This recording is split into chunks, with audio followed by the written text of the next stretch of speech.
My involvement with the Strawless lid project was really to lead the team of engineers all the way through the project, beginning with consumer research and design all the way through manufacturing.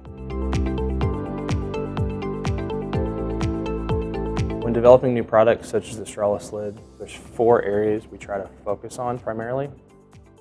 First being sustainability, product performance, consumer experience, and manufacturing costs. And at the end of the day, we feel like the Strawless lid really delivers on all 4 of those categories. From a sustainability standpoint, the Strawless lid really excels.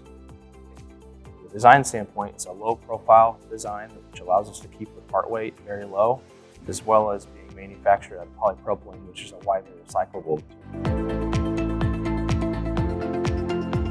When using polypropylene, there are some challenges on the manufacturing side that we were able to overcome, but the benefits really outweigh those challenges.